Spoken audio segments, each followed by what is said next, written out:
मेरे भाइयों बहनों, माताओं, बुजुर्गों, बच्चों, आप सब लोगों को मेरा नमस्कार, सबको मेरा प्रणाम, सत श्री अकाल।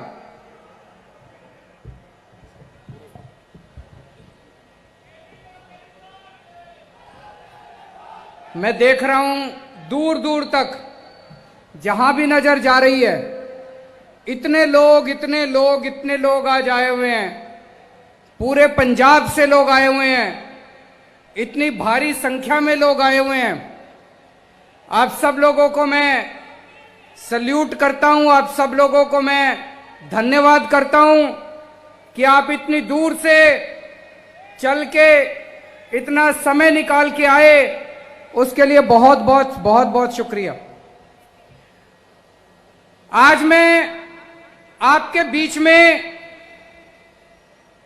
पंजाब के किसानों को सल्यूट करने के लिए आया हूं दिल्ली से। जिस तरह से केंद्र सरकार ने 3 काले कानून पास किए, मोदी सरकार ने 3 काले कानून पास किए, सबसे पहले उसके खिलाफ विरोध में आवाज निकली, पंजाब से आवाज निकली। सबसे पहले पंजाब के किसानों ने उन 3 कानूनों की खिलाफत करनी चालू करी। पंजाब के अंदर सबसे पहले आंदोलन उठा और वो आंदोलन दिल्ली पहुंचा। जो आग पंजाब के अंदर आप लोगों ने लगाई, आज वो पूरे देश के अंदर आग लग रही है। सारे देश के किसान आज खड़े हो गए आप लोगों के साथ।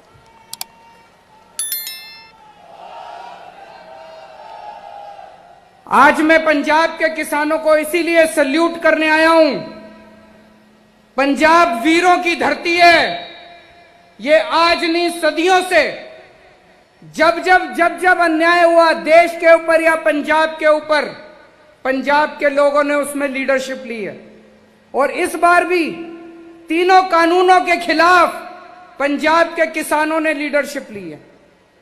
मैं सल्यूट करने आया हूं पंजाब के लोगों को कि अब केवल पंजाब के किसानों का आंदोलन नहीं बना, अब ये हर आदमी का, हर औरत का, हर बच्चे का आंदोलन बन गया है। और केवल पंजाब में नहीं, मैं दिल्ली से आया हूं, दिल्ली के घर घर के अंदर ये आंदोलन पहुंच गया है। मैं अभी सूरत गया था। सूरत में आम आदमी पार्टी बीजेपी से 27 सीट जीत गई है।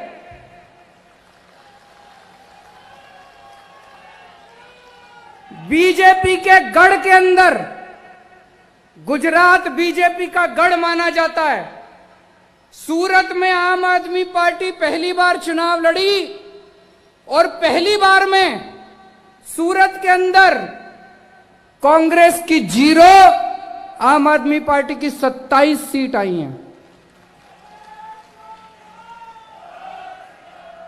तो मैं अभी सूरत गया था।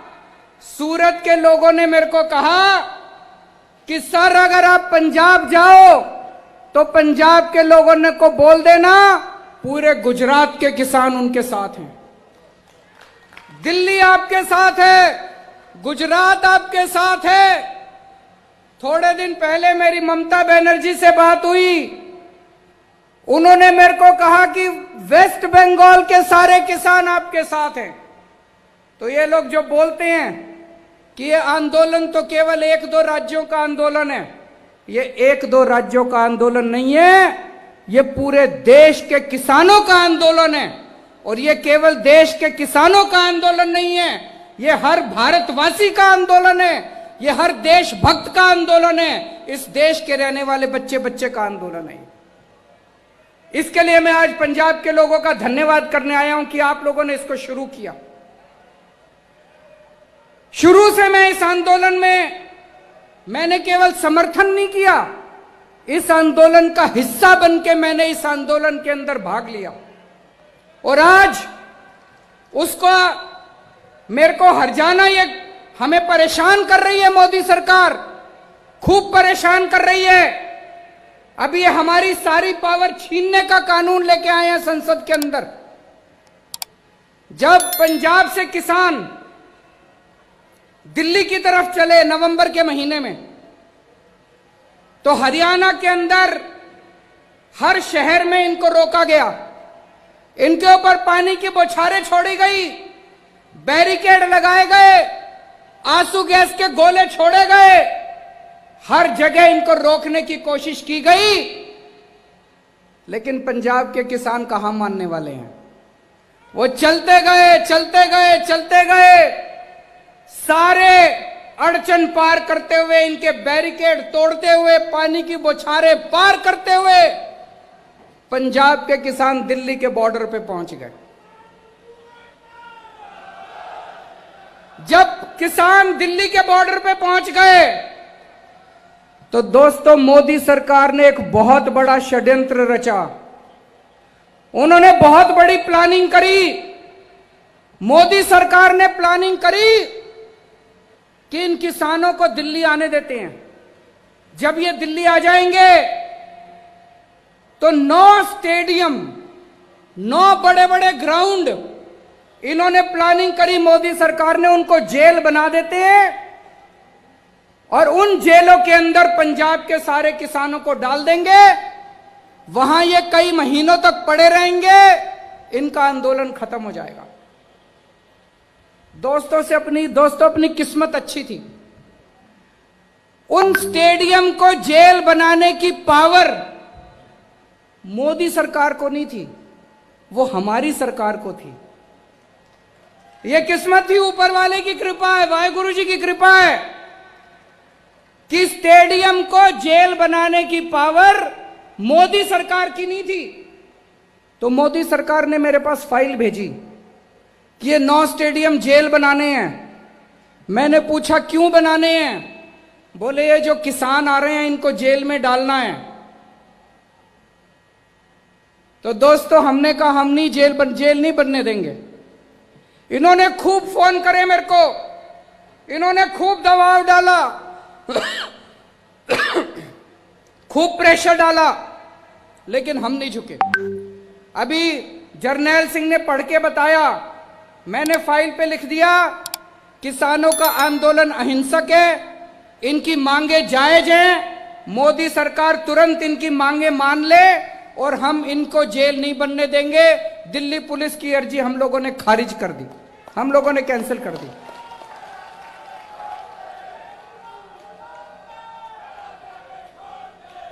ये इतना गुस्सा हो गए, इतना गुस्सा हो गए मेरे से, मोदी सरकार खूब नाराज हो गई और उसी का नतीजा है पिछले हफ्ते संसद के अंदर मोदी सरकार कानून लेके आई है कि दिल्ली के अंदर अब से सारी पावर केजरीवाल की नहीं होगी। दिल्ली के अंदर अब से सारी पावर मुख्यमंत्री की नहीं होगी, सारी पावर गवर्नर की होगी, एलजी की होगी। सारे निर्णय एलजी लेगा। वो हमारी सारी पावर छीनना चाहते हैं। उनको लगता है अगली बार जब जेल बनानी पड़ी तो फाइल फिर मुख्यमंत्री के पास नहीं एलजी के पास जाएगी। पर दोस्तों चिंता मत करना, आपका बड़ा भाई, आपका बेटा, मैं वहां पे लड़ रहा हूं इन लोगों से, 6 साल से लड़ रहा हूं। मेरे को पता है इनसे कैसे लड़ना है। इनको कभी किसी हालत में किसानों के खिलाफ कोई एक्शन नहीं लेने देंगे। जब तक दिल्ली में मैं हूं, आप किसी बात की चिंता मत करना।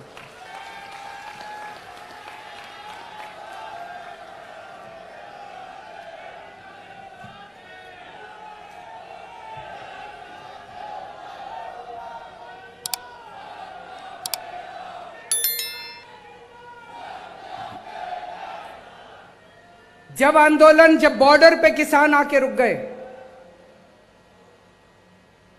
उनकी सेवा करने के लिए हमारे सारे एमएलए, जितने एमएलए बैठे हैं, पंजाब के सारे एमएलए, हमारे एमपी भगवंत मान साहब, हमारे दिल्ली के सारे एमएलए, दिल्ली के सारे एमपी, सबने वहां जाके सेवादार की तरह सेवा की। मैंने सबको बोल दिया, वहां जाओगे पार्टी का झंडा नहीं लेके जाना, पार्टी की टोपी नहीं पहन के जाना, पार्टी का नाम भी नहीं लेना, केजरीवाल का नाम भी नहीं लेना, सेवादार बनके वाहेगुरु जी का नाम लेके किसानों के बीच में जाके सेवा करना। इन्होंने सबने जाके रोज सेवा करी, और भी बहुत लोगों ने सेवा करी, केवल हमने नहीं। वहां पे और बहुत सारी जत्थेबंदियां हैं, सब लोग ने लंगर लगा रखा है। हमने दिल्ली सरकार की तरफ से वहां सारा पानी का इंतजाम करा, टॉयलेट का इंतजाम करा, हमने वहां पे लंगर का इंतजाम करा। फिर कई बच्चे आए एक दिन मेरे पास, बोले हमें अपने पिंड में बात करने में दिक्कत होती है, सिग्नल कमजोर है। हमने वहां पे फ्री वाईफाई का इंतजाम करा दिल्ली सरकार की तरफ से। जो जो हम कर सकते थे हमने किया। तो एक दिन आपने अखबार में पढ़ा होगा, मैंने सोचा मैं भी सिंघू बॉर्डर पे जाके किसानों से मिलके आता हूं। जब मैं अपने घर से निकला तो दिल्ली पुलिस ने मेरे को रोक लिया। दिल्ली पुलिस मेरे अंडर में नहीं आती, दिल्ली के मुख्यमंत्री के अंडर में नहीं आती।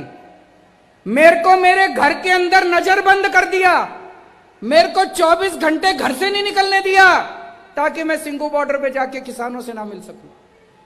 लेकिन दोस्तों, मुझे कोई परवाह नहीं है, ये जो मर्जी अत्याचार करें, आप लोगों का लड़ाई, आप लोगों की लड़ाई जायज है, आपकी मांगे जायज हैं, आप सच्चाई के रास्ते पे चल रहे हो, अंत पंत में जीत अपनी होगी।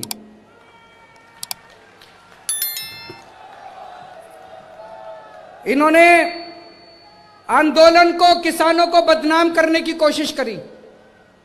कभी कहते हैं खालिस्तानी है, कभी कहते हैं आतंकवादी है, कभी कुछ कभी कुछ, किस्म किस्म के इल्जाम लगाए आंदोलन के ऊपर। लेकिन देश की जनता देख रही है, इनका एक भी नहीं चली। आम आदमी पार्टी ने, इनके जितने बीजेपी के नेताओं ने गालियां दी, जितने बीजेपी के आगुओं ने हमारे किसानों को गालियां दी, आम आदमी पार्टी ने इनके ऊपर 70 केस कर रखे हैं, इनके सारे बड़े बड़े नेताओं के ऊपर केस कर रखे हैं। मुझे पूरी उम्मीद है ये जितने लोगों ने गालियां दी हैं, एक दिन ये सारे जेल जाएंगे जब आदेश पारित होगा।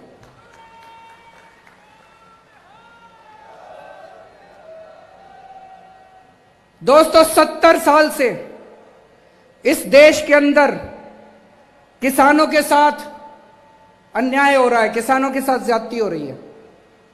70 साल से इतनी पार्टियां आई, लेकिन किसानों को धोखे के अलावा कुछ नहीं मिला। कभी कोई पार्टी आती है, कहती है हम नौकरी देंगे, कोई नौकरी नहीं देता। कभी कोई पार्टी आती है, कहती है हम कर्जा माफ करेंगे, कोई कर्जा माफ नहीं करता। लेकिन दोस्तों, ये तीनों कानून जो हैं, ये तीनों कानून ऐसे हैं कि अगर ये लागू हो गए तो किसानों का कुछ नहीं बचेगा, ना उनकी जमीन बचेगी, ना उनकी खेती बचेगी। ये खेती उठा के बड़े बड़े पूंजीपतियों को, इनके जो दोस्त है, 3-4 दोस्त है, उनको उठाने की पूरी तरह इन्होंने तैयारी कर रखी है। आज से 4 साल पहले जब पंजाब में चुनाव हुआ था, तो कैप्टन साहब ने भी बड़े बड़े वादे किए थे कि नहीं किए थे? कैप्टन साहब ने कहा था स्मार्टफोन दूंगा, जिस जिसको स्मार्टफोन मिल गया जरा हाथ खड़ा करके दिखा दो, अपना फोन दिखा दो। कैप्टन साहब ने जिस जिसको स्मार्टफोन दिया है, किसी को नहीं मिला। कैप्टन साहब ने कहा था किसानों का लोन माफ करूंगा, कर्जा माफ करूंगा। किस किस का कर्जा माफ हो गया, जरा हाथ खड़ा करके बता दो। कैप्टन साहब ने कहा था बुढ़ापा पेंशन 2500 रुपए महीना करूंगा। जितने बुजुर्ग बैठे हैं, जिस जिसके 2500 रुपए हो गए, जरा हाथ खड़े करके बता दो। कैप्टन साहब ने कहा था हर घर में नौकरी दूंगा। किस किस को नौकरी मिल गई, जरा हाथ खड़े करके बता दो। आज ये मैं कार्ड लेके आया हूं, ये कैप्टन साहब ने ये कार्ड बांटे थे, नहीं बांटे थे? इस पे लिखा है बेरोजगारी भत्ता कार्ड, बेरोजगारी भत्ता कार्ड, इस पे लिखा है कैप्टन ने सौं चुकी हर घर एक नौकरी पक्की। कैप्टन ने सौं चुकी हर घर एक नौकरी पक्की। किस किस को नौकरी मिल गई दोस्तों? ये कार्ड कैप्टन साहब ने, ये कार्ड 20 लाख लोगों के घर में बांटे थे। 20 लाख नौजवानों को यह कार्ड दिया था। कैप्टन साहब ने कहा था मेरे को वोट दे दो, मेरी सरकार बन गई तो मैं नौकरी दूंगा, ये कार्ड ले आना, कार्ड दिखा के मैं नौकरी दे दूंगा। आज पंजाब के युवा उनके घर के चक्कर काट रहे हैं, एक आदमी को नौकरी नहीं मिली। मेरी आप लोगों से निवेदन है, ये कार्ड फेंकना मत, ये कार्ड रखे रखना। रोज सवेरे उठ के इस कार्ड को निकाल के देखना, यह आपको याद दिलाएगा कि आज से 4 साल पहले एक आदमी आपको धोखा देके वोट देके चला गया। ये कार्ड आपको याद दिलाएगा कि किस तरह से कैप्टन साहब ने आपको झूठ बोल के वोट लिया। ये कार्ड फेंकना मत। अगले 1 साल तक रोज सवेरे उठ के ये कार्ड देखना। मैं आपसे पूछना चाहता हूं कि अगर कोई आपको धोखा देता है तो आप क्या करते हो? उससे बदला लेते हैं। कैप्टन साहब ने आपको धोखा दिया, 1 साल के बाद उनसे बदला लेना है नहीं लेना है? लेना है नहीं लेना? हाथ खड़ा करके बताओ जरा। जिसने धोखा दिया, पूरे पंजाब को धोखा दिया, ना किसी को नौकरी दी, ना किसी को रोजगार दिया, ना किसी का लोन माफ किया, ना किसी की बुढ़ापा पेंशन लगाई। अभी 2 दिन पहले एक टीवी चैनल, क्या नाम है आप? एबीपी गंगा, एबीपी चैनल वालों ने 2 दिन पहले एक सर्वे किया था। देखा था? सर्वे आया था। क्या था सर्वे में?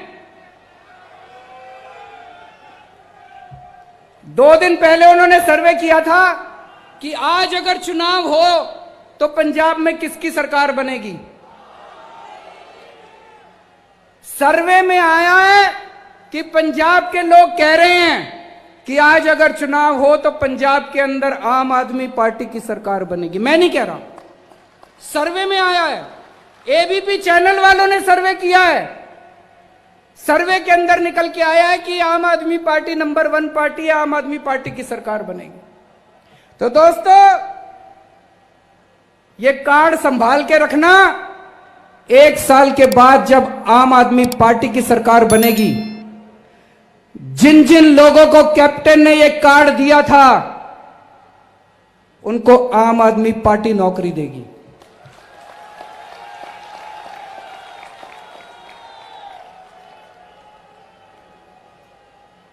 जिन जिन लोगों को कैप्टन ने यह कार्ड दिया था, जब तक नौकरी नहीं मिल जाती तब तक आम आदमी पार्टी की सरकार आपको बेरोजगारी भत्ता देगी।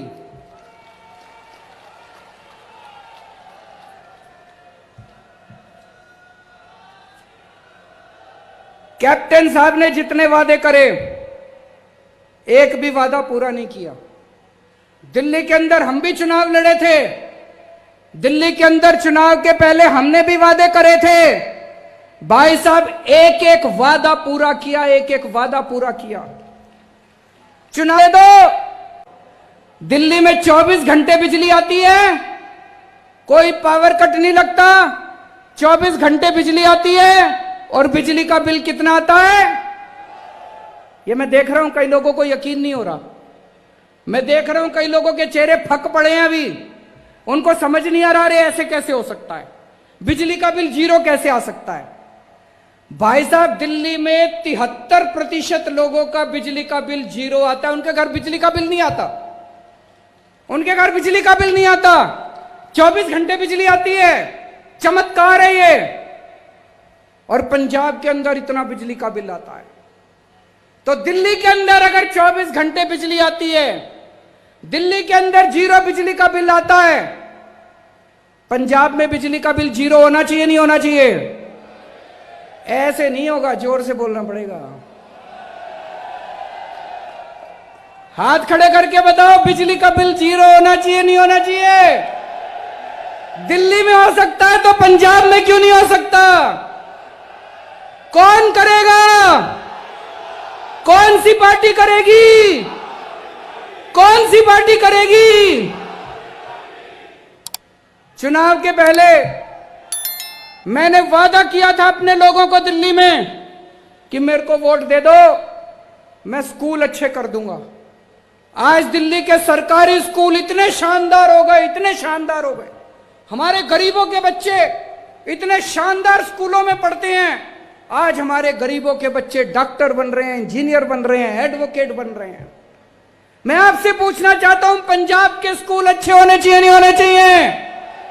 कौन सी पार्टी करेगी? कौन सी पार्टी करेगी? चुनाव के पहले मैंने दिल्ली के लोगों को कहा था, हमको वोट दे दो, हम अस्पताल अच्छे कर देंगे। आज दिल्ली के अस्पताल इतने शानदार हैं, भाई साहब, अगर 15 लाख रुपए का भी ऑपरेशन हो दिल्ली के अस्पताल में फ्री में होता है, एक पैसा नहीं लगता, सारी दवाइयां मुफ्त, सारे टेस्ट मुफ्त, सारा इलाज मुफ्त, सारे डॉक्टर मुफ्त, और इतने शानदार सरकारी अस्पताल हैं। पंजाब में होना चाहिए, नहीं होना चाहिए? कौन सी पार्टी करेगी? तो दोस्तों, 1 साल है, 1 साल के अंदर अब अपने को मिलके हम सब लोग गांव-गांव के अंदर, हर पिंड के अंदर, हर पिंड में जाएंगे, हर मोहल्ले में जाएंगे, हर गली में जाएंगे और आपके साथ मिलके एक नए पंजाब का सपना तैयार करेंगे। अपने को नया पंजाब बनाना है, अपने को खुशहाल पंजाब बनाना है, अपने को एक ऐसा पंजाब बनाना है जिसमें हर किसान खुश हो, हर मजदूर खुश हो, जिसमें हर व्यापारी खुश हो, हर आड़ती खुश हो, जिसमें हर आदमी, हर औरत, हर बच्चा खुश हो, जिसमें हर एक को अच्छी शिक्षा मिले, जिसमें हर आदमी को अच्छा इलाज मिले, जिसमें पैसे की तंगी की वजह से किसी की स्कूल बंद नहीं होनी चाहिए, किसी को अस्पताल इलाज नहीं बंद होना चाहिए।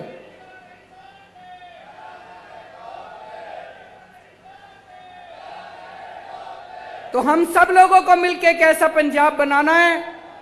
अगले 1 साल में हम सब मिलकर एक ऐसे पंजाब का सपना तैयार करेंगे।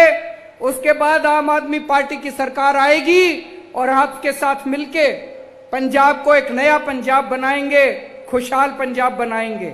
एक बार फिर से मैं पंजाब के किसानों को कहना चाहता हूं, पंजाब के लोगों को कहना चाहता हूं, हम तन मन धन पूरी तरह से, मैं, मेरी पार्टी, मेरी सरकार किसानों के साथ है।